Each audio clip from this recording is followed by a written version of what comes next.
Hi, I'm Randy Dalton. I'm the principal of Molalla River Middle School. We have about 500 students, and we try to offer them a variety of activities for them to kind of explore who they are and empower them.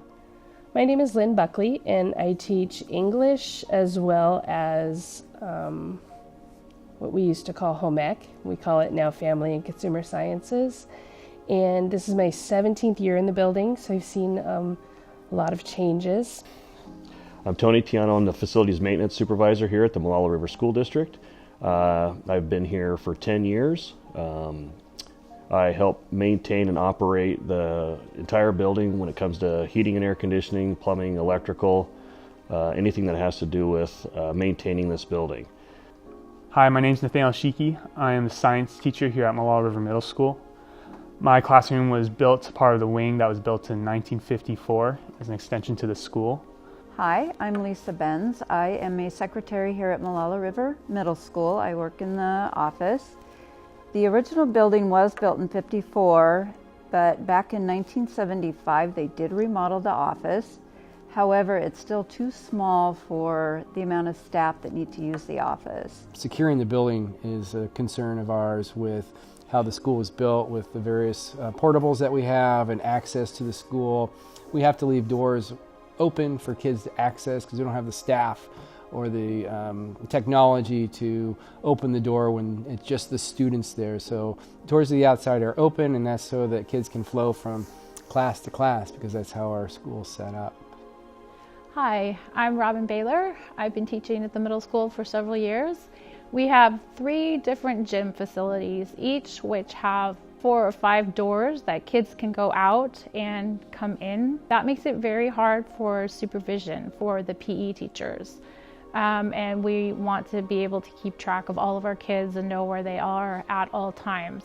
And beyond that, there is no external fence around the building, so it makes it hard to kind of control people who is on our campus. My name is Daniel Park.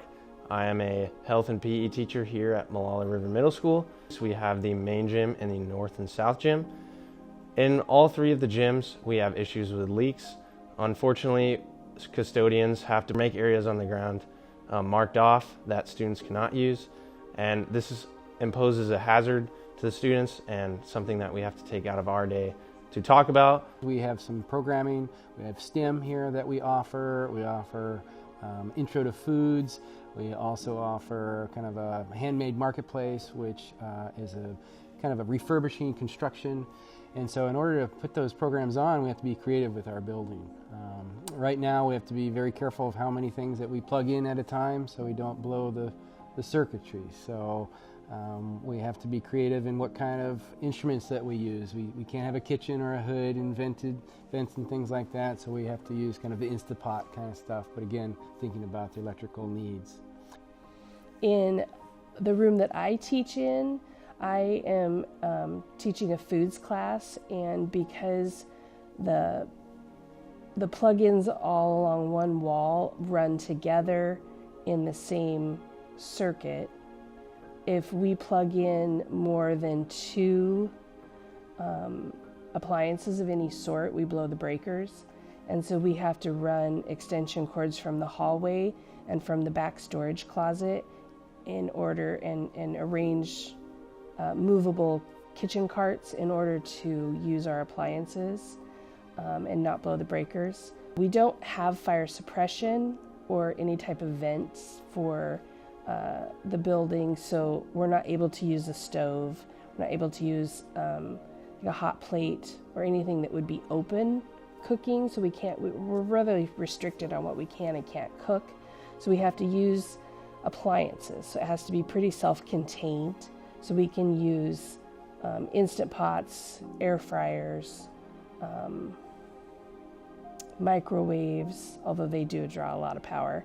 And it sort of defeats the purpose at this age because not everybody has an air fryer at home or an Instant Pot at home, and so my goal with bringing back the home ec was to teach them what to make at home with what they have in the pantry, which would be really basic.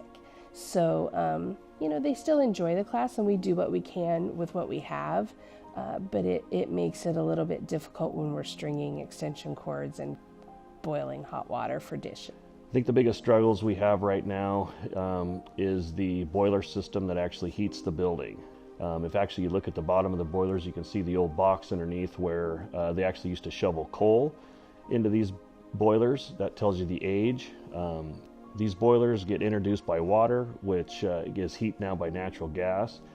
It is then traveled through steam lines that are above the attic in the entire school. It heats the 8th grade wing, the library, cafeteria, this whole east side. There's no air conditioning in those parts of the building. Around the building actually acts as like a greenhouse, which really heats up the building and makes things much more struggleable. My classroom experiences a lot of leaks when it starts to rain. Leaks pour from the ceiling. I have many leaks forming throughout the day, new leaks and dripping on kids. It comes down. We have to find buckets. We have to stop class. It becomes a hazard as puddles form on the floor. If I leave the classroom during a rainy day, puddles will form. We have to call custodians and take them away from their jobs.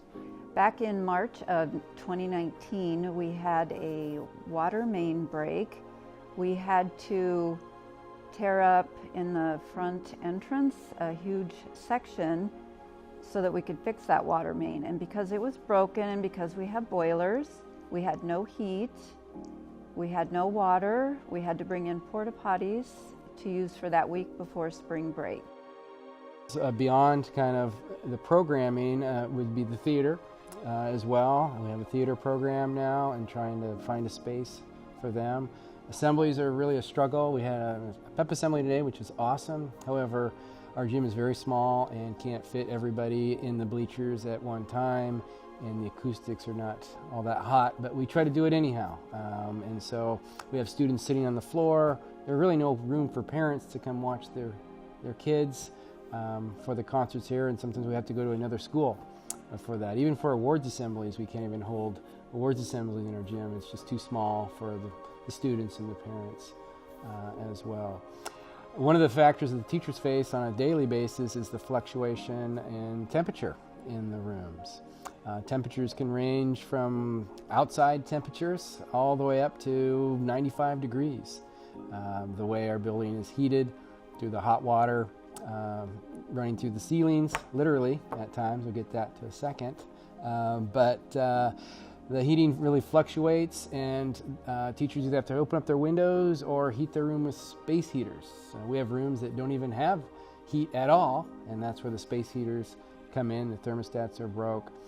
And so it's very hard for teachers to do the things they want to do, and the kids concentrating on the learning when they're bundled up, trying to, either they're way too hot or way too cold, trying to adjust for that. So it makes it extremely difficult.